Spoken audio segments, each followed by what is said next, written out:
Oo nga eh. Putol eh. Kahit kung matagal na to, yan pa rin yan. Didikit yan, kaso Hindi siguro Problema na sir ito yung fracture nga eh. Sumabog kasi idol. Eh wala yan. Ngayon siyempre, yung impact, pak! Umumpog doon, naiipit yung ano. Oh, laki ng biyak ko. Ano nangyari sa disgrasya sa motor? Oo. 2 months din po ako simento. Ayun, pati dikitin yan. 2 months, dikit na yan. Ang problema, itong na-damage niya, hindi ka kasi na-operahan, idol. Ay, paliwanag ko lang sa'yo para maintindihan mo. Ngayon, di ba, kinas ka. Pinapanatili yan na ganyan. Kasi dapat, kung inoperahan to, lalagyan ng clip yan. Lalagyan ng screw.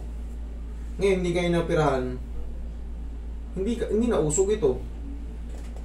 Pero, 4 na buwan na yan. Oo. May po yun. Putol kasi ito eh. Aalugin lang natin ng konti dito sa meron. Wala, ang laki pala. Abot dito, idol eh.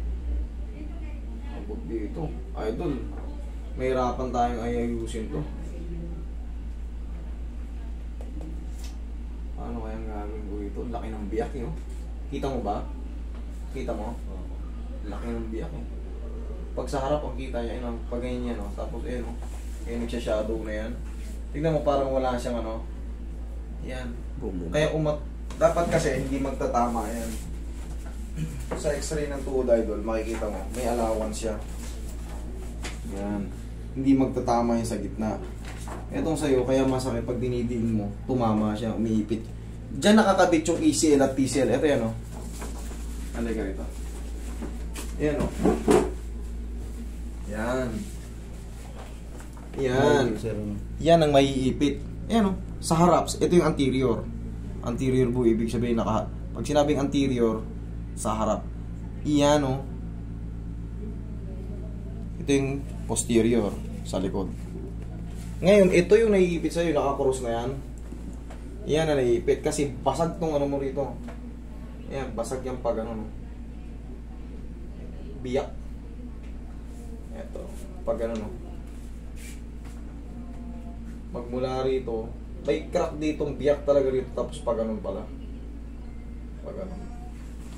Yan na nandito sa x-ray mo, yan, no? Kitang-kita naman. Hindi may tatanggi. Ngayon, idol, mahirap tong i-adjust yung sa'yo, gawa ng i-fracture, ang laki ng fracture. Nakakalakad ka naman, idol eh. Hindi lang talaga mag-perfect yan. Sana maunawaan mo yan. Magkakaroon talaga ng tinatawag na acceptance. Paano na ito, sir? Swerte muna na ano. O hindi na talaga? Mawawala na yung sakit. Mawawala na yung sakit. Mawawala na yung pamamaga. Gagaling na siya, kaso yung perfect na lakad mo, hindi mo na madidiin. Yun ang totoo. Hindi mo na sobrang madidiin. Makakalakad ka. Sagutan masakit eh. Gaganong-ganong ka. Yun nga, hindi mo pwede madiin eh. Bakit? Gumagalaw nga yung ano eh. Gumagalaw yung pagkabiyak.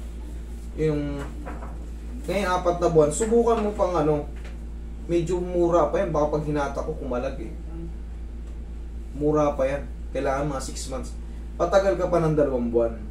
Patagal ka pa ng 2 buwan. Pag nahihirapan ka pa rin sa hagdan, kahit pre-competikin yan, bigyan mo lang ako ng 2 months. Ayaw kitang i-damage pa lalo. Laki ng biyak, idol. Pag hinata, nakita mo naman, hinahata ko. Pero pag matigas na yan, hahatakin ko yan. Ganito ang deal natin. Sa loob ng ano ngayon? September, October, November. November, bumalik ka rito kung sa hagdan nahihirapan ka pa rin. Di ba sa hagdan, pag dinidin mo masakit. Kasi ngayon, fresh pa yan. Biyak to eh. Hayaan mo muna mag 6 months para fully loaded talagang kapit na kapit. Kasi pag pinitik ko yan, gumalaw, mag-gano yan, mamamaga yan. Gusto ko, mas safe ka para baka ngayon nakakalakad ka pag ginalaw ko, yung biyak eh umurong. So, Kontak pa lang po ulit ako sa inyo pag ano, may bisiya pa kasi siya. Ayun. Libre yan, libre na kita. Okay? November, gusto ko lang may sure. Ayoko kitang ma-damage. Baka mamaya, Imbis na nakakatayo ka sa hagdan ka na nahiraman, baka mamaya sa paglalakad, may hirapan ka na rin. Hindi pa siya safe na ano yun eh. Hindi pa siya safe na pitikin. Kasi pag pinitik ko yan, nakikita mo yung adjustment dito kung walang fracture ha. Kinagano mo talaga eh. Pagka gumanon yan, mag-bleed yung tuhod mo. Kasalanan ko kasi ginawa ko. Alam ko nang hindi po pwede. Pinilit ko. Pero 6 months, magantay ka ng 2 buwan. Kahit po ano, sige po. Yun talagang ano, yun ang ano ko dyan, assessment ko dyan. Kung talagang gusto mo talagang maipilit sa ano, ipa-opera mo yan. Yan laki ng biyak eh. Pero ngayon medyo dikit na yan. Huwag mo lang munang persen, hayaan mo lang nakaano ka. Hayaan mo lang may support ka. Hanggat maaari pag didiin ka, mayroon pang ano. Ako dati kasi napilay na rin ako, 6 months talaga ako hindi nakakalakad. Ganito ako maglakad oh. Hindi ko matupi yan. Ginaganyan-ganyan ko lang. Tinis ko kasi syempre, ganun talaga eh. Wala, masakit eh. Balik na lang po ako. Oo, sige idol. Contact na lang po ulit ako sa inyo, sir. November. Tandaan mo yan at tandaan mo yung sinabi ko, wala kang babayaran sa akin sa ano. Sige, sir. Thank you po. Ingat ka ha.